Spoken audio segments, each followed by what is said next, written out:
All right, Take 3. Bring us back in, Navillus. All right, here we go. We are back from technical difficulties that we are having today, but we are going to get right back into it. Bassoon, finish up. How was your week? It sucked. I also, in the next day on the ETS, got 9th in the tournament. I am sitting in the GHP honorable chair this week. Yeah, I was going to say, where's GHP if you're taking 9th? I'm confused. He didn't enter that tournament, so I got a free pass. That makes sense. Oh, yeah. we see how this goes now. So the last round, I was waiting the entire time for the last round to finish. I was sitting in 8th the entire time, and there was one match left. And the winner of that match bumped me down to 9th. It was a bummer. Oh, Yikes. wow. Yeah. Oh, man. All right, Tchamber, how was your week in Eternal? Oh, man. It was weird. So I played in the ECQ. I didn't finish my matches, even though in theory I could have still qualified. I was going to a wedding in Charleston this weekend, and I also have a 2-month-old, and my wife expected me to like pay attention to her and stuff. Gross. So yeah, I don't know, but no. So I was doing stuff this weekend, and so I ended up playing 16 games, and I think I was like 8-6 or 8-7 or something, and I was like, man, like for the stress that it's going to cause me to finish these games. And then I don't even know if I'll be able to play in the chat or in the finals. So I just didn't finish. So I was really disappointed with that. But other than that, I've just been enjoying like trying out new decks and brewing and tuning this month and week. So I've been having fun doing that. My rank is not super hot right now, but it's top 500. Nice. Let's go, baby. Yeah, so for me, my week, I was really busy, so I was just doing my quest and ranking up a little bit. I'm in the middle of Diamond right now, so I'll probably push for Masters today and tomorrow just to get in there. But just messing around with it. I've been, it's like one of those things when a deck catches your eye, you want to try it out for a few turns. I'm like, oh, this deck looks cool. Oh, yeah. So that's why I haven't been climbing as consistently, because I'm just like, I'm going to try this out. I've been playing Yetis, Bassoon. I've been having fun with Yetis, and so man, I've been preaching the virtues and the high skill cap deck that is Yetis for almost a calendar year now. And some rando just posts like, hey, I got top 5 master with Yetis on Eternal Warcry, and suddenly now everybody's just on the Yeti train? Oh man, talk about the biggest clickbait in Eternal is like top 5 masters, and then you'll see it on ladder like every game for a week. Yes. And so, but yeah, I was playing that before it got posted. I'm like, then everyone started playing it, so I kind of switched to something else that would kind of like counter it. But anyway, so it's a fun deck when people are like hovering over your cards to see what it says, and Yep. You can tell that. All right, let's jump into our news this week. First topic, just real quick, we're going to talk about is the community store. I know some of you, Bassoon, you stream and everything. What do you think of this? How's it going? Do you like it? Do other streamers, teammates like this? Go ahead. It's cool, right? You can give people free stuff and they watch your stream, and I've been seeing some whispers on the internet of some streamers and viewers are like unhappy with how it's being implemented as far as like the costs of things in the store and everything. Maybe that stuff will get balanced out eventually. I do think that it's designed in such a way where the diamond and gold tier drops are supposed to be like an event. It's supposed to be like a big deal when they happen. And now when the store just launched and everybody has been accidentally hoarding influence for 6 months for some reason, who knows why, then now everybody can suddenly just drop diamond and gold things. But that's going to peter out, and eventually this like weird economy they've created will kind of level out over time. I have purchased one bronze thing just to say that I did it, one's bronze drops campaign, and I probably won't be spending any more until I have saved enough money to make my dog into an eternal card. Yes, we gotta get Scout. So go to a stream, watch a stream, get influence for him, do all that stuff so we can get Scout to be a card. One thing we are discovering is they have said like the streamer will collect like passive influence, you know. And it will be adjusted. It will change based on your viewer numbers, right? So like if you're streaming to like a bazillion people, you'll gain a little bit more than if you're streaming to 10 people. But what we're learning in the last week or so is that the viewer numbers don't really affect it, and streamers should expect to get somewhere in the realm of like 4,000 influence per a 4-hour stream. Okay, cool. Tchamber, what do you think about the community store? What is your take on it? So, well, let me start with the good opinion that I have on it. So, first of all, it's like a thing that doesn't actually cost you any money, and you get free benefits for watching other people play video games. And I think and you get really cool stuff. Like you can get packs, or you can get like a free or like a new card back, or even design a card in some cases, which is like really cool. It does, so it's free and it exists, and I think it's really cool. I think what I don't like about it is that, and I think Bassoon was expressing a little bit of this. It's like I think that the way that they distribute influence is a little bit unbalanced. And I think that the way that they set up bronze, silver, gold, diamond drop campaigns is, I think it rewards really enfranchised streamers a lot more than like if I were to go back to streaming and say, oh, I'm going to do a diamond campaign, like I don't think that I'd really benefit from it, and I think I'd just be out a little bit of money. And yeah, so I don't know. How are you hoping to benefit from it? From a diamond drop campaign? Yeah, other than like passive eyeballs watching your stream, which everybody is getting. Anybody who's running a diamond campaign has hit 700 to 1,000 viewers.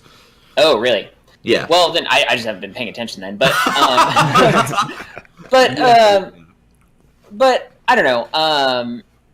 I like it, but then again, it also like it'll cost me money, and I don't know. Like I said this in a Reddit post about the influence store, because like some people are like, they have some valid critiques of it, but I do believe strongly at any given time, no matter what the directory says, if you think that there is more than 200 or so actual sentient human beings watching Eternal with their eyeballs, you're tricking yourself, you're fooling yourself. Those numbers aren't real.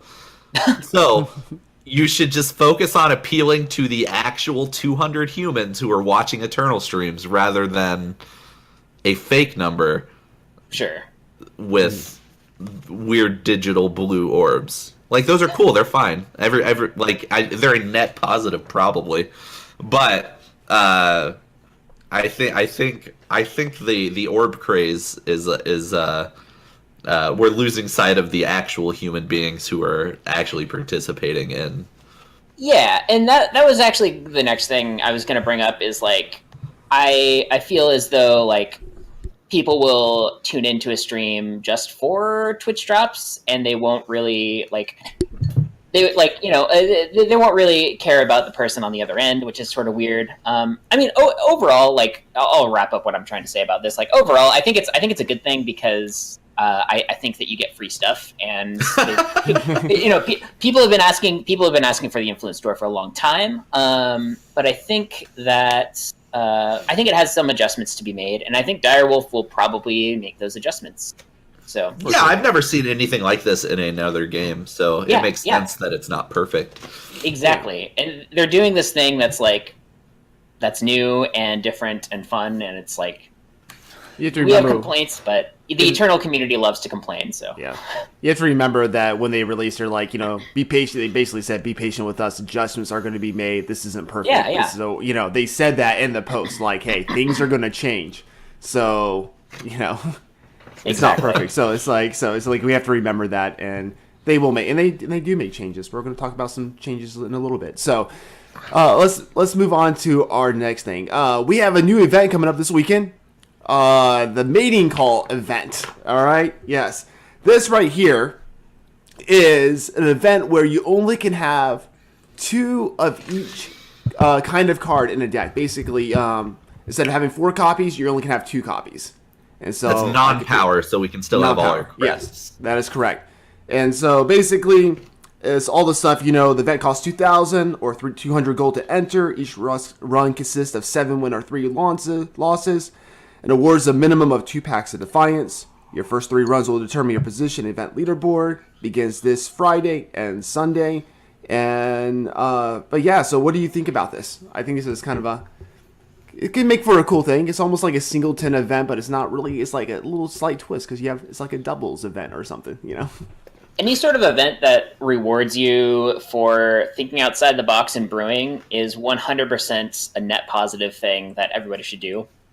Not everybody will share my opinion on that, but I like any sort of event that rewards you for thinking outside the box and brewing is like A-okay in my book. Mm-hmm. Yeah, this seems fun. I make a lot of decks that end up like, because the way I make decks is I just put every card I could possibly want in the deck and then like just cut stuff until I have a playable deck. And a lot of times I'll end up with a deck and be like, I don't know how to get this deck under 90 cards. Well, now I just cut 2 of everything, take it in the ladder, Yeah, when you when you only need 2 of each card, that's I'm glad that they didn't lower the deck cap. Like it's still 75 cards, right? Mm-hmm. Yes. That is correct. Yeah. I'm glad they didn't lower it because then it would just be kind of like Hearthstone, which would be weird. But of note, no merchants. Yes, I also that's huge. love that. No merchants. Like I think merchants are like probably an okay thing for Eternal, and I like that you can do some cool and crazy things with them, and it makes your decks consistent. But I think I'm a little sick of merchants right now. Like every deck has 8 merchants, so. Kamado tweeted, friend of the show Kamado, tweeted the other day that he thinks maybe in a future balance patch he would like to see a rule that you can only have 4 total merchants in your entire deck.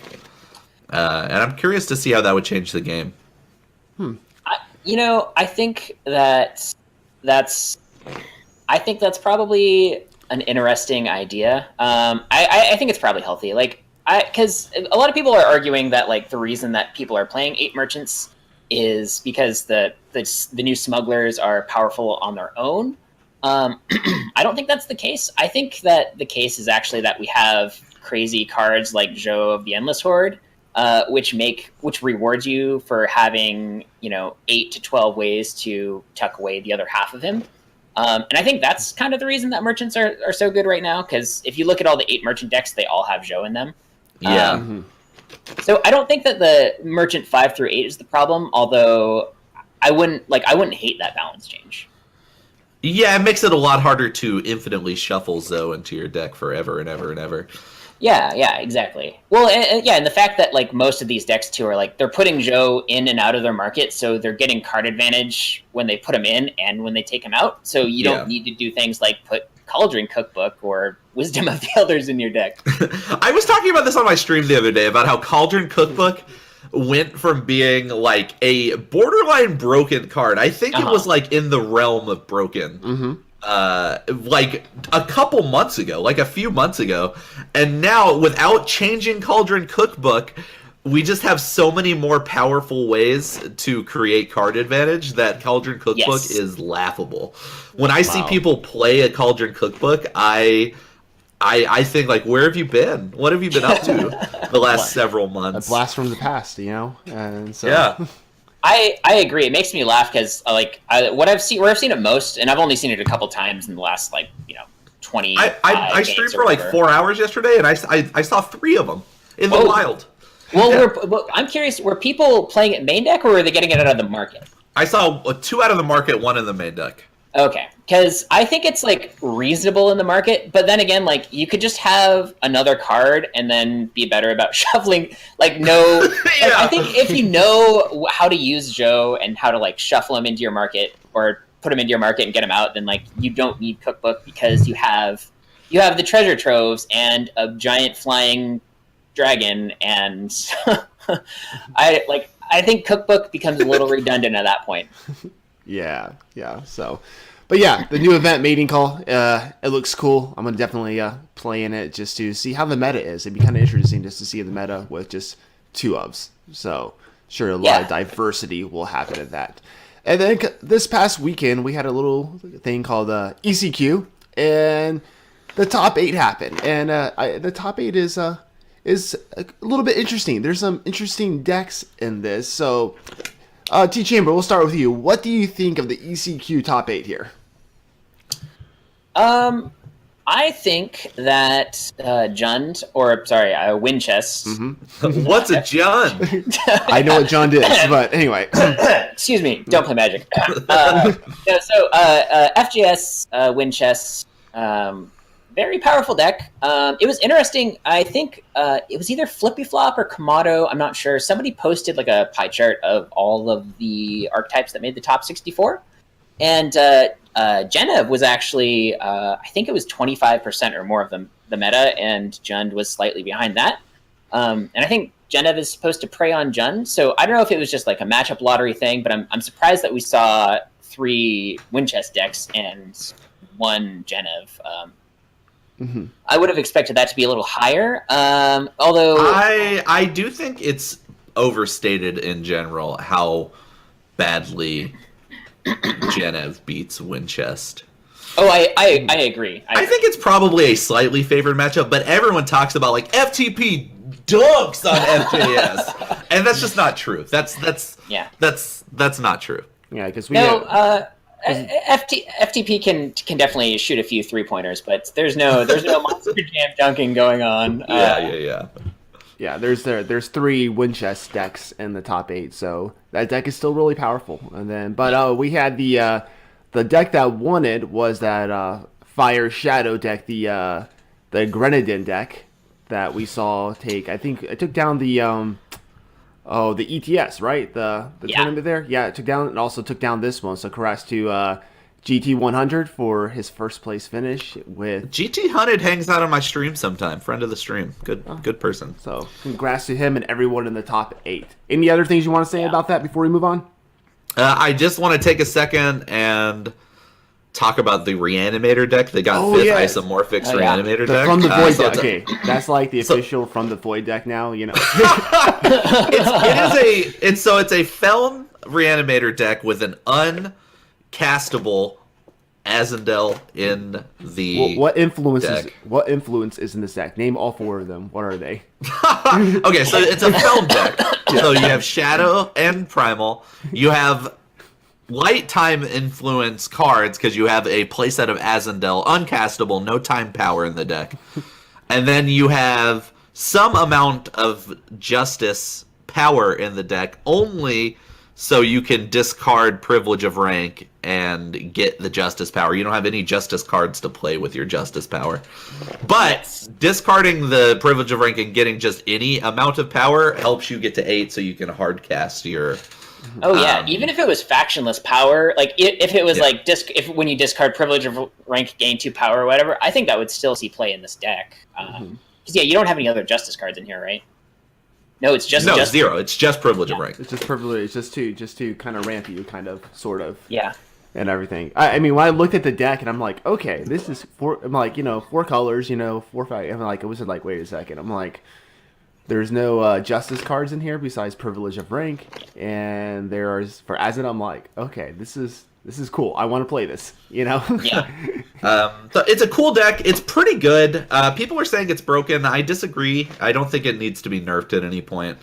Maybe I'm wrong. Maybe I just don't understand how the game works. It folds to aggro unless they somehow survive to turn 5 and like mega high roll a Grasping at Shadows. I think I probably agree with you.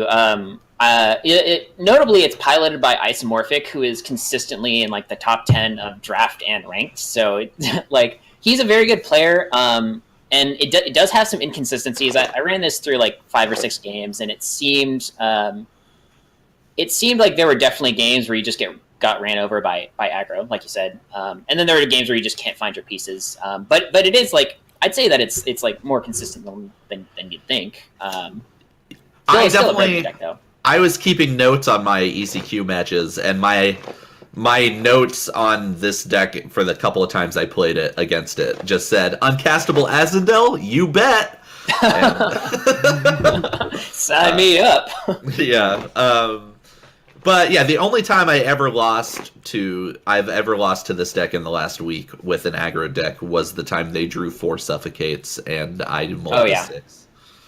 Yeah. I'm sort of surprised they don't play Devastating Setback, but maybe that card's just a little too slow and you want to be doing other things on 3. I don't know. Yeah, where do you put it, you know? Yeah. Maybe you can take the power out of the market and put it into the market, but you need to hit 5 so badly. Yeah. And the only other thing I wanted to say about this is like, it's not busted. I think people are just cheating on Void Hate. Like, we have a very powerful like Educator's Gavel and I don't know what else, like Steward of the Past. Yeah, that's still a card. We have Vanquisher's Blade, which sees very little play right now. I have definitely conceded to a Vanquisher's Blade on this deck. Oh yeah, sure. I just play it and I just quit. Yeah. Yep. It's one of those decks that can fold very easily to certain hate. So, and you know, if this deck becomes more popular, you'll see more Void Hate and other things like that. So, yeah. But it's a cool deck. It's a cool concept idea. I like it. I'm glad to see stuff like this. So, yeah. All right, let's move on to our next topic, which is all about you, Tchamber. So we want to know a little bit about you. How did you start playing Eternal?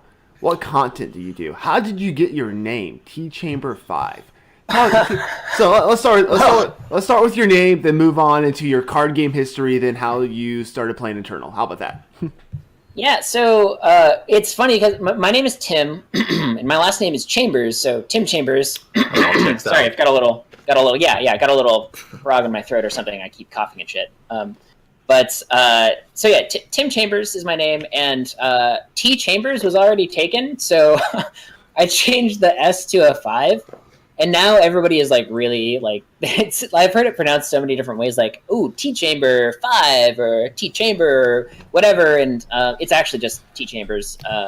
You know what the difference between you and me is? I would have changed the S to a Z.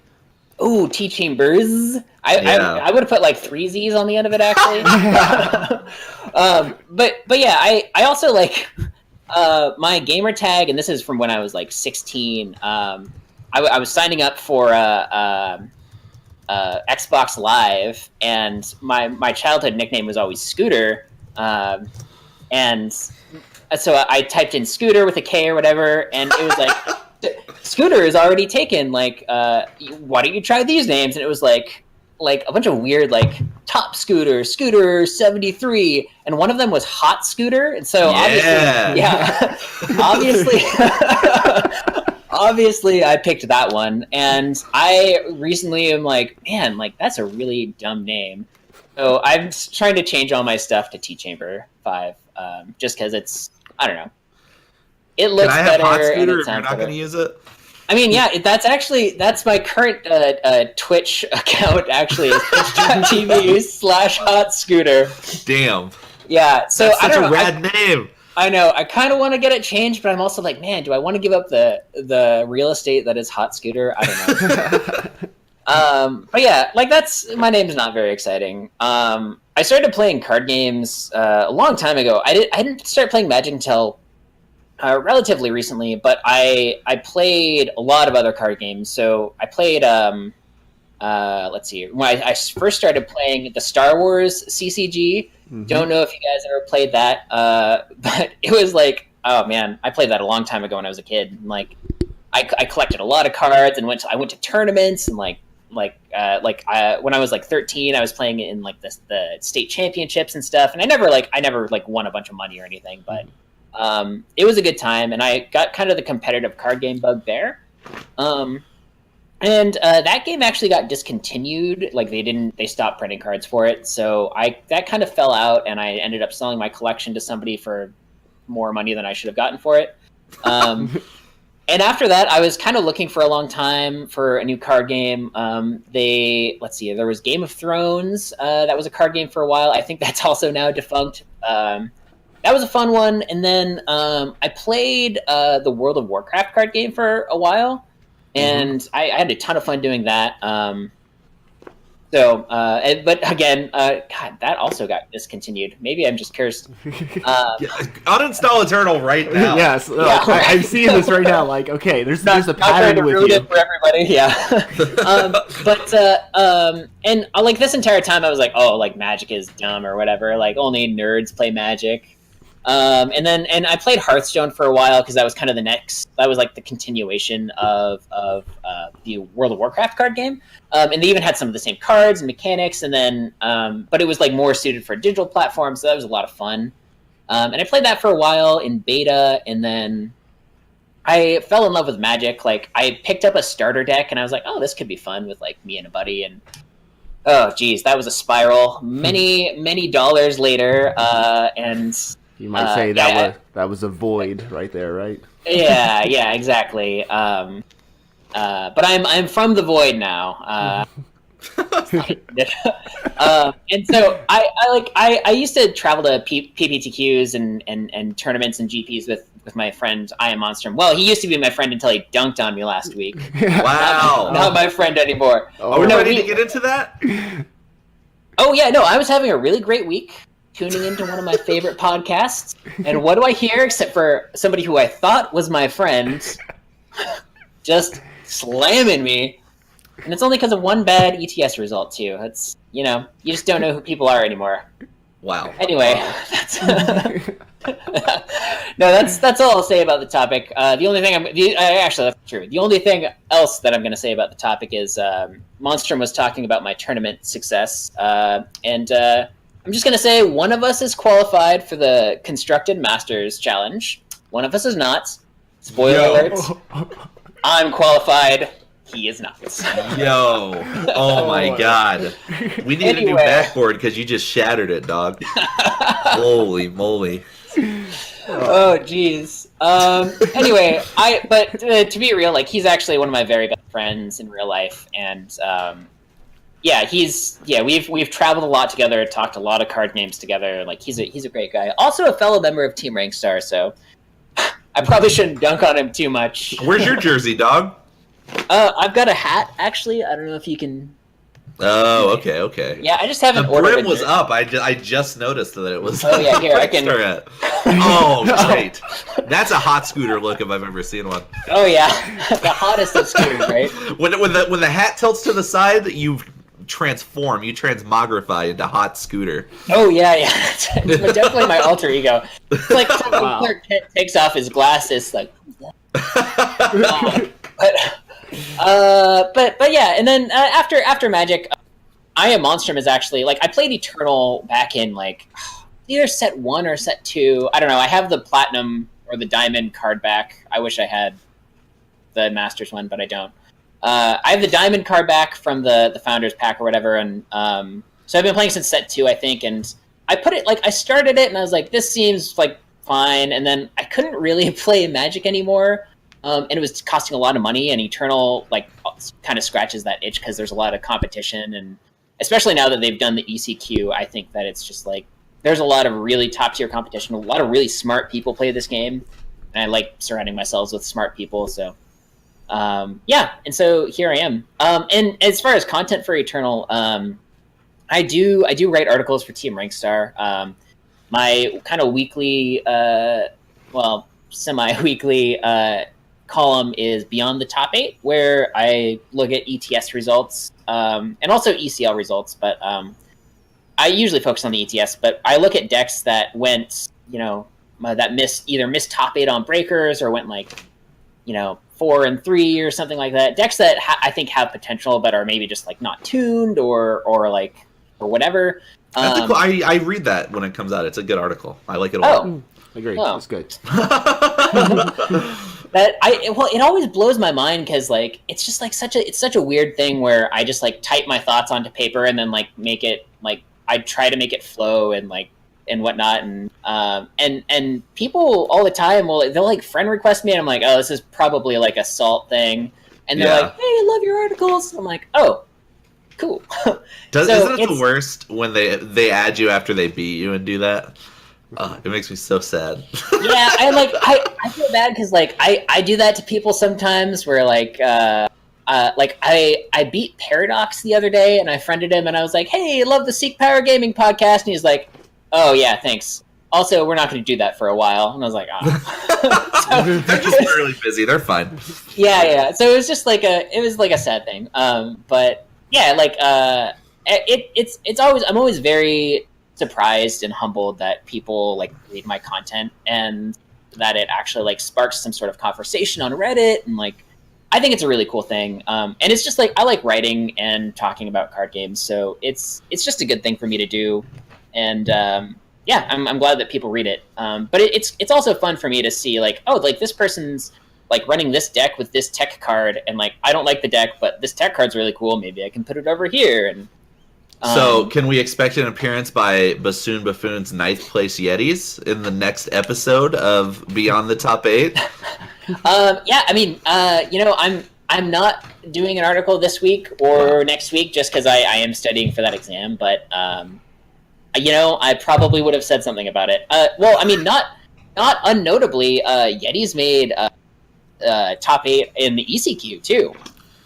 Yeah, I've seen that's the deck that's been running around. They've got Oni Ronins, they got Dusk Raiders. Yeah. But you're more pure Yeti, huh? I have thoughts about it. They cut my big problem with the deck is they cut Slope Sergeant. So now it's just an aggro deck. And I think the real power of Yetis is seeing a bunch of cards with Slope Sergeant and Crunch. Oh yeah. And so if you're gonna kind of water down the deck and take Slope Sergeants out, you should probably just play just aggro. Skycrag, right? Yeah. Maybe I'm wrong. I'm definitely a big fan of Skycrag. I wrote a guide to it a while ago, and the deck has changed quite a bit. Like Ankle Cutter and Signal Flare are like kind of a big package in it right now, but yeah. Mm-hmm. Cool. And this is really awkward. My baby's actually fussing right now. I'm just gonna go grab her real quick. No, that's so we sick. might have a baby on the stream. Okay. Yeah, baby stream. We get another guest. This is awesome. Baby stream. This is like the youngest appearance for someone being on the podcast. Oh yeah, it used to be Scout because she's only 7, but now it's going to be a literal infant. Anyway, that was really cool hearing all about TC Chambers there and everything. So when he comes back, we are going to be talking about the balance patch that came. So, all right, this is Juniper, by the way. Hold on, I don't have my headphones. Oh, we gotta get introductions here. Here we go. Oh yeah, this is Juniper. Everyone say hi, Juniper. She's very new. She can't hear you because she doesn't have headphones. She's definitely scowling a little bit though. So, what's her favorite faction combo? Wow. Probably Stone Scar because she's real, like, evil and aggressive. No, I'm just kidding. It would probably be I don't know. She's real fiery. She's a Sagittarius, I think. So, she's got that fire. I don't know. Probably Stone Scar. She'll torch your face and she won't apologize for it. Yes. Fact. Yeah. Well, no, she knows better. She knows to hold the right moment. She knows to use it to get blockers out of the way. Sorry. But yeah, I'm sorry. Where were we? We were talking about art and yeah. Well. Yeah. I write articles. Yeah, it was cool. So we talked about it. You're beyond the top 8. So it was that was really cool. So yeah. So we're gonna move into the main topic. So it was really cool hearing all about your history with the card games, Eternal, beating your daughter. So it was all great. So let's move into this little thing. A balance patch happened. They dropped it as a gift to us, Bassoon, last night. Wednesday is such a good day for From the Void. I know. It's like Christmas every Wednesday for us. Anyway, but the first thing we're going to look at is they did some stat buffs to some cards, and I want your opinions on these because these stat buffs are all legendary cards, I believe. So the first one we have is Alu, Death Dreamer. This card was a 5 cost, 2 primal influence, 2/5. They had flying, summon Nightfall. When you play a curse, play a 3/3 unseen with a random battle skill. It now is a 3/6 for the 5 costs. We'll start with you, Bassoon, on this one. What do you think? The problem with Alu Death Dreamer wasn't her stats, which they are underwhelming. The problem was there's no curses I want to play. Yeah. And a 3/3 with a random battle skill is not a big enough payoff for me to play bad curses in my deck. Permafrost is the only curse that I would play without curse synergy, because they nerfed the other one, Avigraft. Yes, well, maybe we might see some more curses in upcoming set. Tchambers, any thoughts on Alu Death Dreamer? I mean, Bassoon pretty much nailed it. Like, I think there's, if you're trying to fit a bunch of like unseen synergy cards and a bunch of curses into your deck, I think that's kind of a big ask. And also, agreed. It wasn't the stats. Like, changing her to a 3/5 is not really the big issue here. I think that if she was a 4 cost, that might be a little better or whatever. Yeah, I don't see this happening. Like, Bassoon and I were talking about this while your computer crashed. We're both definitely going to jam a bunch of unseen, but we're not. Like, I don't think it's going to be competitive. You guys totally understand. All right, let's go to the next one. Tchambers, we'll let you talk about this one first. This is Black Hall War Leader. It is a 2 cost, 1 Shadow Influence, 2/2. When Black Hall War Leader hits the enemy player, and increase her Inspire by 1+1/+1, and she gets +1/+1. And Inspire, your units get +0/+0. Now it is a 2/3 instead of a 2/2. So they just buffed the health. Does this change anything, or just? So it still dies to everything that it died to before, unless it can connect one, on the first turn that it comes down. So it still dies to Torch, still dies to Annihilate, whatever. And the having a 2/3 get through and hit your opponent in the face is actually also kind of a big ask, because they're either going to have removal or they're going to be playing a creature, or they're going to be playing a unit deck, and they're probably just going to have a unit come down that outclasses her. But I mean, I don't know. Maybe maybe in like a Scream deck or something like that, she might be okay. But like, I'm not sold on this card. If we're going buy or sell, I'm. Yeah, if Stone Scar aggro ever becomes a thing again, maybe I will try it. That's my thought. So yeah. Anyway, here's the thing. Yes, it can block 1-drops now, which is not nothing. That is true. That's true. But it's like. It's taken. I'm not saying it's taken it from the very bad card it was to a very good card. I'm saying it's taken it from a very bad card to a playable card. I think that it's not unplayable anymore, and I think that you nailed it, Navillus. I think Stone Scar aggro is probably the place for it to be. But I think it's worth trying in like a really fast Argent Port deck as well. Oh, yeah, that's true. And it does block 1-drops, so that's important in like the aggro mirror or whatever. But I mean, I don't know. Like, I'm interested in trying this card out. Like, I think this card is really, but I just don't think it has a home quite yet. Gotcha. All right. Also, if it does get through, now you got a 3/4. That is true. Yeah, that's true. Well, that's true. Like if it becomes a 3/4, then I think it becomes a much better card. But could play it on. You have to make it a 3/4 first. Have a torch or something held up, destroy the opponent. Who knows? Anyway. Or you could play it with scatter shots, and then it instantly becomes a 3/4. Oh man! Yeah. Oh, busted the meta, guys. There we Cracked go. it wide Galaxy open. Brain meme. You've heard it first. I'm from the void. All right, let's go to the next. let's go to the next card. Governor Sahin. This card was a 4 cost, 1 Shadow Influence, 3/3 Explorer. So once per turn, you may pay 3 and sacrifice a relic to play the top relic of your deck. Now it is a 3/4 instead of a 3/3. It passes the torch test. So that's kind of huge. Really, it is. But what do you think about this, Bassoon? We'll start with you. It goes in the rat deck now, right? Mm-hmm. The Xenon rat deck. I played around with this card and cheating out Martyr's Chains hilariously early, like when the set first dropped, and it was very bad. Maybe now that's something to look into again.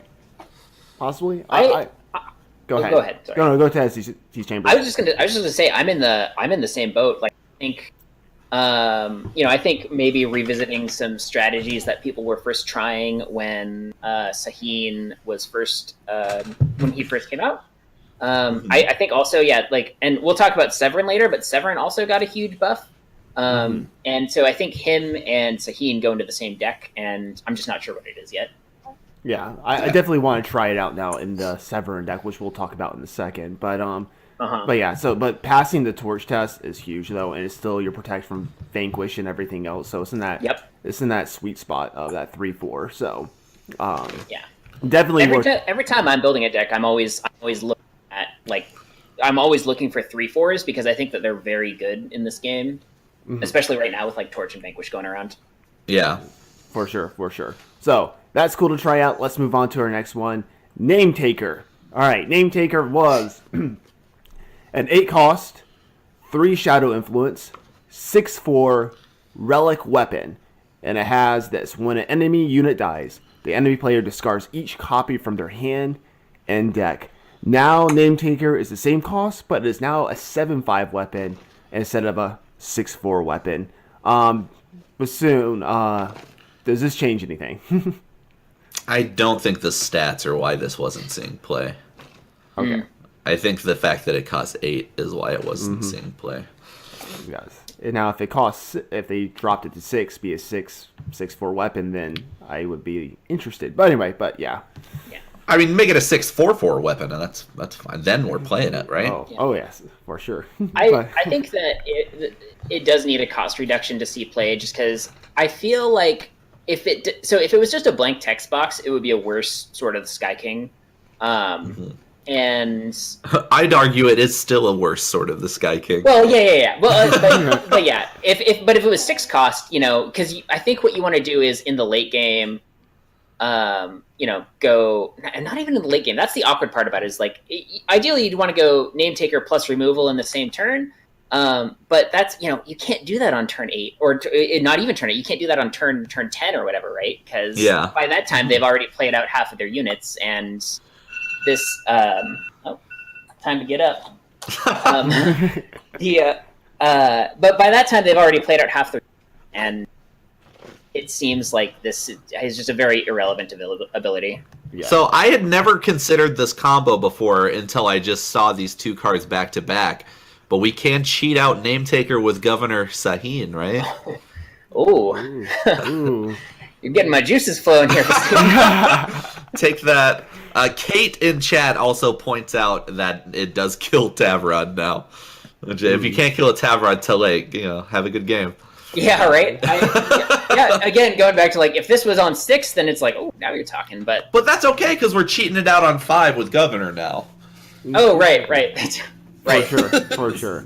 All right, let's move on to the next card. We have Zelia the Vain. She was 6 cost, 2 Shadow Influence, 4/4 creature that had, 4/4 unit or unseen that has Deadly Bond as the keywords, and it says pay 4 to play -2/-1 affliction on an enemy unit and give Zelia a +2/+1.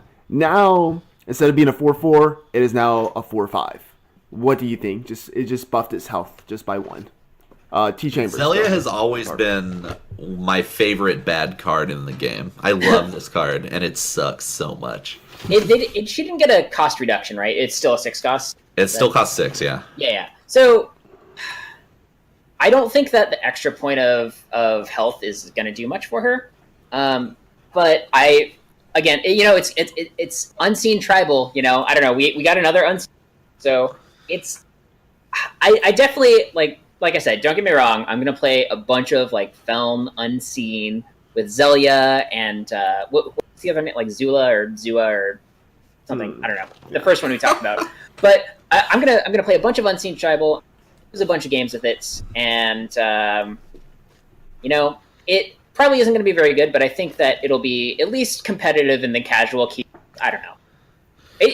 Tune into twitch.tv/BassoonBuffoon to see me lose a bunch of games with this card in my deck this week. You can do it. You can do it for me. That'll be good. All right, let's move on. One last thing before we move to the next card. Kate in chat points out that it does no longer lose to display, but it now dies to a different display. So to a display of ambition. Yeah. Yeah. There we go. But that is true. It doesn't die to display of instinct. And I mean, as far as killing it with display of ambition, like if they're casting display of ambition and killing a dude with it, like I'm usually happy because that means they're not recurring, Joe and Vara or whatever. So that it's almost always a win if they use that display as removal, or you get real scared because they have 2 more in their hand if they're using it as removal. Yeah, which in my case is usually what happens, but for sure. All right, let's move on. As the show is getting a little long, we need to go through the last couple of things here. We got some buffs to some Radiance and Wisp. So Soulbringer is the first one, and it is not coming up here. I don't know why. Maybe I didn't upload it, but Soulbringer now gives the Wisp. It brings back +1/+1. It was +0/+0. So Bassoon talk as I pull up the card on the OBS. The Wisp has been a strategy for a long time that's been close, right? Every time somebody passes me a Wisp deck, I think, like, this is not good, but, like, it's, like, very close to being really frustrating. I agree. And I think this might push it to playable land. Just, like, free stuff that is also bigger than it used to be is, like, really sick. Yeah. And there's already a Wisp that grows every time it dies, and I think we're close. I think we're close to Wisp pissing me off. Yeah. Soulbringer was a 4-cost, 2 shadow, influence 4/3. It says summon, play a Wisp from your void, tribute, play 2 Wisp from your void instead. But now the ones that come back, they get +1/+1. So that's what it does. So there we go. Yeah. I think like if you can, if you're playing a Wisp deck and you're usually going to be attacking into. And this is great because you don't care if they die. You'll just play Soulbringer post-combat, and you get a better Dark Return because it actually plays 2 Wisps instead of just getting them back into your hand. So I think that's a really powerful card. And I think this might be the thing that tips Wisps into competitive tier, as well as the next card we're going to talk about, or one of the next cards we're going to talk about. Yeah. So let's move on. We have Entrancer next. Entrancer was a 1-cost, 1-time influence, 1/1 Wisp. It said flying, and then its summon ability was silence a unit with cost 3 or less in the enemy player's hand. Now it does it for 4-cost units or less, which is huge. It can hit Vara. It can hit a plethora of things now that are 4 costs. And so, all right, Bassoon, take us away on this one. What do you think? I'm going to get dunked on by this card a bunch, and it's going to make me really mad. This card's, like, pretty good now. It's yes, I saw this. I'm like, ooh, I want, if I'm playing, if you're playing time, if you're playing, I guess even like aggro with Xenon or mid-range, or even just like a Praxis, you're probably might going to be playing this now because it just, it takes care of Vara, really. Yeah, if you play it right. This card's going to make me pretty mad a few times. So. I think that this is one of the most powerful buffs in this balance patch, and mostly because it hits Vara. It hits like some other things like Hunt, or like a Highwayman and some other 4-drops, but like this is really big for like Praxis tokens as well as Wisps. Also, like the Night Maul deck, this is really good in. So yeah. And it already did, but now you get the bonus effect. It hits Vara, but also, as before, you still hit all the merchants too. So it's just kind of like... Oh, yeah. It hits merchants, but now it's also playable. So yeah, exactly. It's just now like, it relevantly hits merchants. I know, because I never say, I'm like, oh man, I'm like, a lot of merchants are going to be silenced in someone's hand now, and it's just going to be, like, okay. But yeah, hitting Vara now it makes this card definitely playable along with other things, like you said, Tchamber. So I'm excited to play this card. I'm going to be frustrated, like you said, Bassoon, when it happens to me all the time. And so it's like turn 3, this is going to come down and me, I'm like, oh yeah, there goes my Vara. Okay.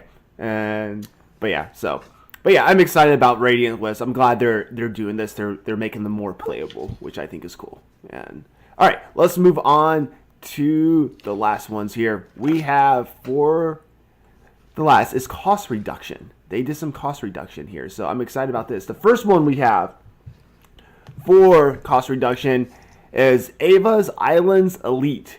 It was a 5 cost, 2 primal influence, 4/5, had flying, tribute, create and draw 2/1/2, cloud snakes with flying, infiltrate, create and draw 2/1/2 cloud snakes with flying. But now, instead of costing 5, it now costs 4. So do you think this makes it playable? Will people be playing this in their decks?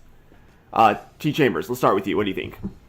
Yeah, so, Bassoon and I, again, while we had our little technical difficulty talking, this could definitely go into Kenedans, since that deck, it's really easy to activate the Tribute in, and just like kind of an alternate win con / fill your board up with blockers or whatever. Also goes into Huru Flyers, like that kind of deck.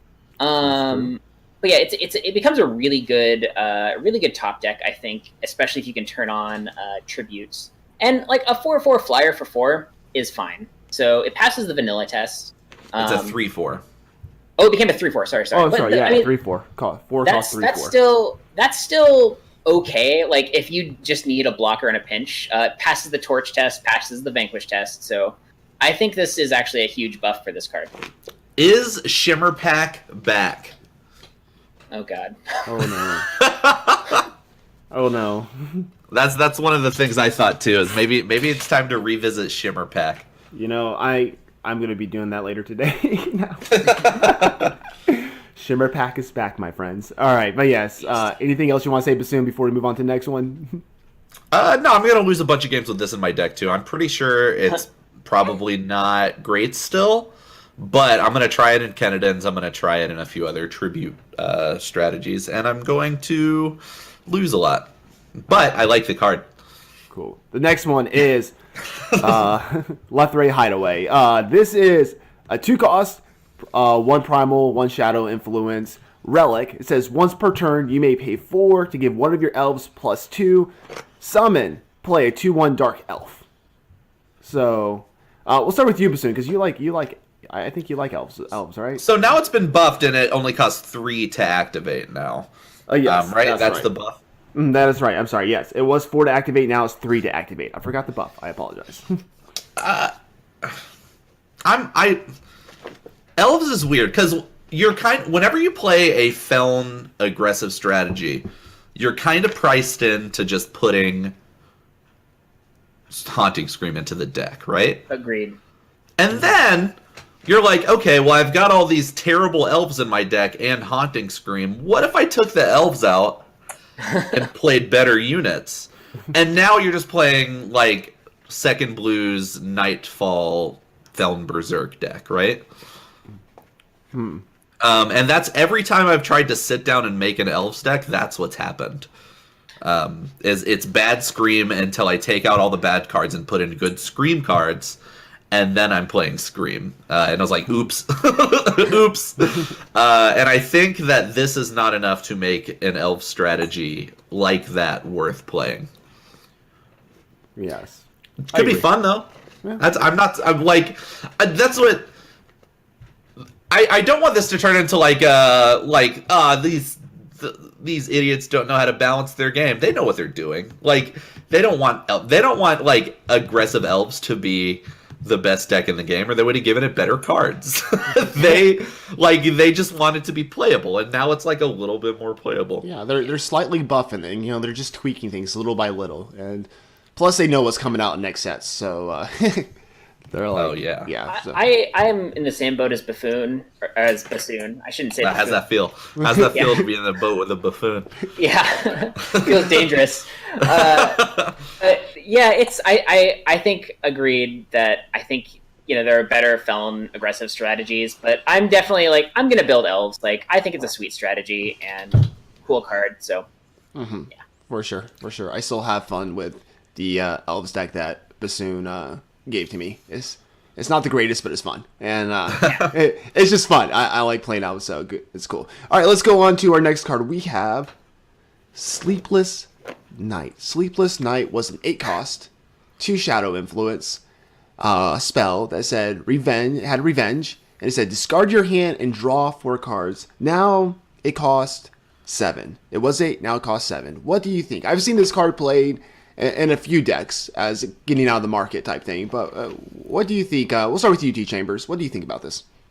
So this is really weird because it's 7 cost, so it's really expensive, but because it says discard your hand and draw 4 cards. Naturally, my inclination is like, okay, well, how do I empty my hand? This card, or alternatively, like, what benefit do I get from discarding cards? And I think because it's 7 cost, there are a lot of other ways to reward discarding cards from your hand. And also because it's 7 cost, there's not a lot of strategies where I want to actively be costing 7 cost spells while I have an empty hand, you know. So I don't know. I think this is still pretty unplayable. I don't see it. I don't see it happening. I mean, it's a cool card, and I'm glad that they gave it a shift. Again, like, not super viable, I don't think. The best deck I've ever seen this card in was for a minute. Argenport Control got pretty popular. Oh, sure. And then this deck was run. I think there were a couple of them in the deck, but eventually it just moved one into the market. Yeah. And I think Argenport is a strategy that really struggled. They have like all these big giant control cards, but no really way to create like card advantage if you don't get to swing with your Tavrod. And this is a card that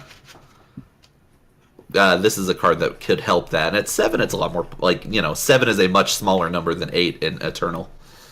Yeah. Yeah, that's true. I like it in Argenport Control just because then you maybe don't have to play Wanted Posters, which is a 8. Anyway, I digress. All right, let's go on to the next one. We have Veteran Mercenary. Veteran Mercenary is a neutral card. I get what it's neutral, right? Is that with like no color? Yeah. Factionless. Factionless. Thank you. Okay, I was trying to. And so it's a 5 cost, 6/4. It says summon if you have only one type of influence. Create and draw a random card of that faction. Now it did cost 5. It now costs 4, and it is now a 4/4 as well. So it's a 4 cost 4/4 card. It was 5, 6/4 now. It got its attack lowered, but its cost is now 4. So what do you think?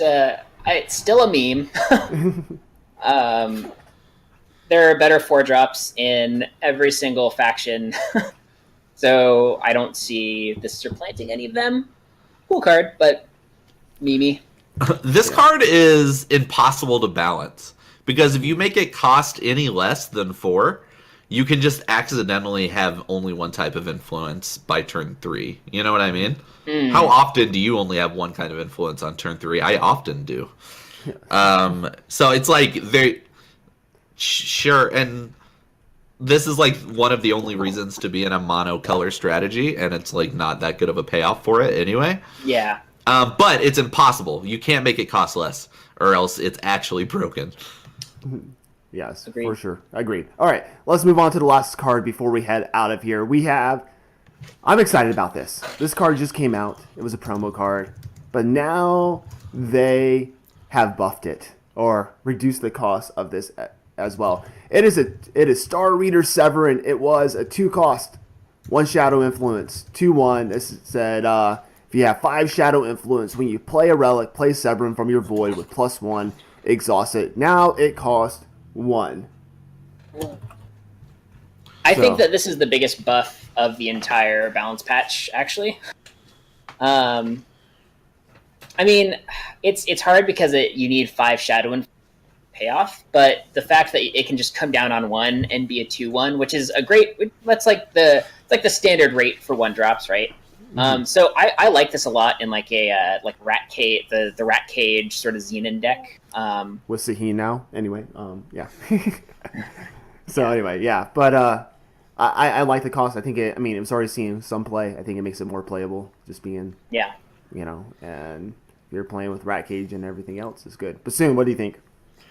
Yeah, the exhausted text is why this card wasn't seeing played, not the cost of it. Now it's good Oh, anti-aggro really? in a deck that needs a little bit of anti-aggro. Like in the Rats deck, like now you have something to block Oni Ronins, and that's fine. I don't think this is breaking the game. Well, yeah, I don't think it's busted either, but I do think that this. I mean, I think in conjunction with like other buffs and like I think there's a shell in which this card is very good, but again, not busted. Yeah, it sucks because just the card Xenon Initiation / Savagery means that you have to have the exhausted text on Severin, so it's kind of a bummer. Sure. That's true. But yeah, I think it's fine now. Yeah, like Xenon Relics / Xenon Wisps I'm gonna play against that a lot in the next couple weeks. Oh yeah, sure. For sure. Well, those are the balance changes. I think overall it's a good thing, and so I have no complaints about them. They're trying to make more cards more playable, which is always good. Yeah. And so I can't complain about that when they try to do that. I don't think anything's too overpowered they did, but I think it gives us some time to brew some decks and also lose a lot of games. So it'll be great. I agree. I think that like doing buffs is like such a cool thing to do because no other card game does that. And it's like even if things aren't playable, then they didn't do anything wrong and they didn't break anything, so that's fine. Yes. And if not, and if some cards become fringe playable or like tier 1.5 or 2, then that's so I'm okay with it. For sure.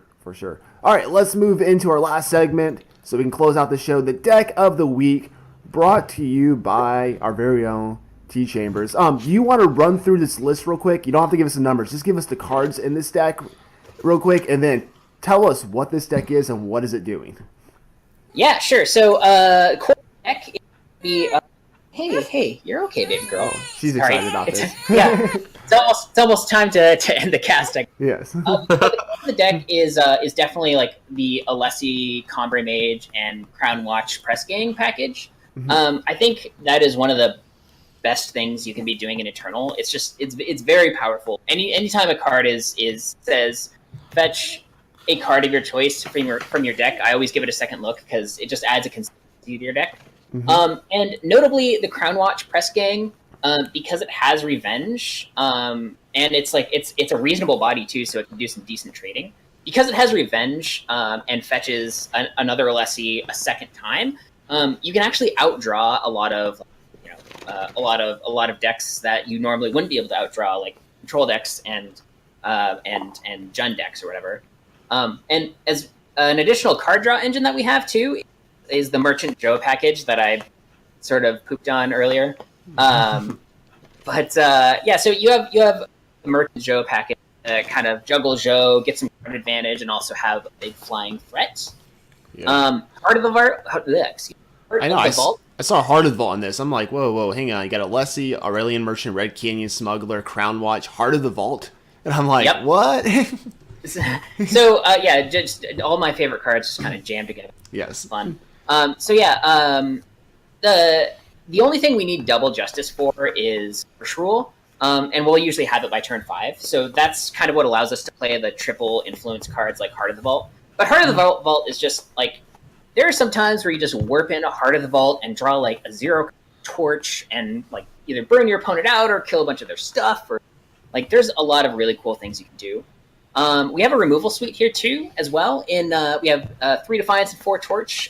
Really great because like cheap removal is really good with Alessi.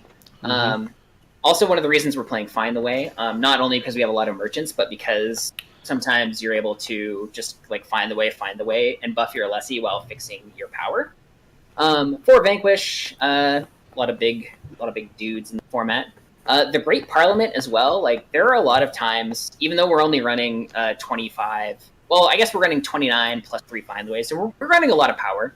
So we do end up with a lot of power sometimes, and this is a great way to get some reasonable bodies on the board, as well as just an alternative. 4 Harsh Rules, just a way to like you usually don't care about harsh ruling because you're either part of the vaulting and casting Joe and winning, or you have a Crown Watch Press Gang on the field and you don't mind killing it anyway. So Harsh Rule, even though we do have 24 units, isn't as much of a disenergy as you'd think. And you can also mark it away, of course. And then we have 25 power. The minimum we can have, but we do have Seek Power and find the way to fix that. Mm-hmm. And then as far as the market is concerned, Praxis Banner mostly to fix our factions. There are occasionally times where you're missing that one time influence or one fire influence, and you just want to cast your Heart of the Vault. Boar, it's nothing much to say about that card. It's just an insane card. Sure. One stand together. Again, sometimes you have a board and it feels really good to like merchant away a Harsh Rule and grab a stand together. And stand together is insane with Alessi. We all know that. Moment of Creation is kind of a core card in the deck. Sometimes you'll just get a Moment of Creation out of the market and like really just take over the game with 2 12/12s or whatever, and by that time the opponents won't really have they'll have used all their removal or they don't have any sweepers anymore or whatever. And it's a very good card. And then Copper Hall Elite is a card that Aether Llama, that's like his tech.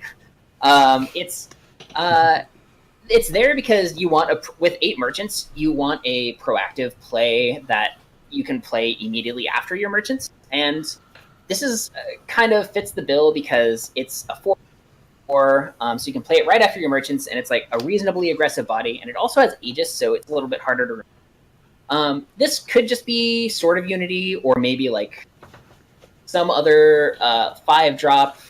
I'm not sure, like Reality Warden or something like that. But for now, it's been doing all right, so I don't mind it. But yeah, that's FTP Alesti moment. It's really cool. Yeah, it's a cool deck. I want to try this out. So. Yeah, if you enjoy tempo, control, like mid-rangey, Heart of the Vault strategies, oh my gosh, you will love this deck. How does this do against FJS? How does it do against FTP? So against FJS, Crown Watch Press Gang is like a huge part of your strategy because again, it's just like gives you so much card draw. And then the Harsh Rules and the Vanquishes and the Great Parliaments are all very good. I think a lot of FJS lists are cheating on Harsh Rule right now, or they're just playing out of the market or something like that. And if that's the case, then great. And if not, then you can just get a stand together out of the market, and that feels really good. So I think that there's enough things that sort of disrupt their game plan and also let you draw a bunch of cards that kind of let you outvalue them, and then you can finish them off with Moment of Creation, which tends to be a hard card for them to deal with unless they have like a lot of removal that they haven't spent on your other units. So that's good. And then as far as FTP is concerned, that matchup is a little bit closer. But again, sometimes you can just go really wide because you can go like Alessi into Merchant, into Press Gang, into Heart of the Vault, and then eventually Great Parliament. And they don't have any sweepers, so you don't really have to feel a fear of like overcommitting. So you can just kind of vomit units onto the board. And again, they have no way of dealing with Moment of Creation. So, so I'd say it has like a positive matchup against the top 2 decks right now. And it's so consistent too. Like you have so much removal and card draw and whatnot, and your power is pretty consistent that you can kind of just clean up against a lot of the random decks that are in the format besides FTP and FJS. So I'd say that it may not be like the tier 1 deck, but I'd say it's like a contender for at least like a solid ladder deck. I've been playing a lot of it lately when I'm not messing around with meme decks, so I would highly recommend it. And if I were going to play the ETS this weekend, I'd probably play this because I enjoy it and it's got a good matchup with decks. So my only problem with this deck is that looking at this market and realizing that Red Canyon Smuggler can grab every single card from this market just makes me realize how messed up smugglers are. Yes, smugglers are powerful. And I was originally running I was actually running a Magikarp play where we were just doing Aurelian Merchants and like Sword of Unity in the market and a couple other things, and Aether Llama posted an 8 merchant version, And it's like, you feel like it sucks because I feel so stupid every time I'm not playing 8 Merchants of Joe lately. Like, Yeah. it's rough. For sure. It is a cool deck. I'm glad to hear that the matchups are pretty decent against those popular decks and everything. So I'm definitely going to be taking this on the ladder later today and hopefully do. And if you're thinking about playing it in the ETS, just get a few reps in with it. Just know how the deck works. But it's like, it's not terribly difficult to get into. So I would 10 out of 10 recommend it to most anybody. Cool. Definitely want to play. So, all right, let's move on to our sign off and shout outs here and everything. So we'll start with you, Tchambers. Where can people find you? All that good stuff on social media. Any shout outs? Close us out. Go ahead. Yeah, so you can find me on Twitter. It's at Tchamber5. I tweet regularly. I usually talk about Eternal stuff. Sometimes I'll talk about Magic, like the occasional off-topic stuff. I'll also announce when my articles are live. And also stay tuned on there too, because Notorious GHP and I are going to start a podcast. It's going to be called Backlash, a CCG podcast, where we will again focus on Eternal, but we will probably take a week here and there to talk about Hearthstone or the Elder Scrolls Legends or whatever. So it'll be a fun thing for everybody, and I'm looking forward to that. GHP's a good guy, and yeah. Awesome. So definitely keep an eye out for that. Definitely looking forward to that. Bassoon, where can people find you and all that good stuff? You can find me on Twitter at HumanVetipede.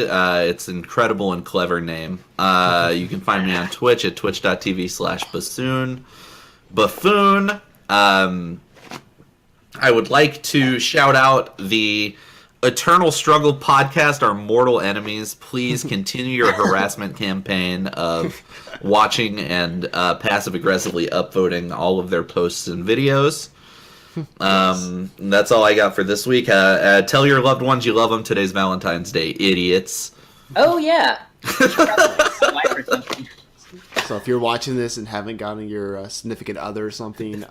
If you're watching this when it goes online on Friday... Yes. Oh, can I do one more shout out? I just want to... Yes, real quick, I just want to say shout out to...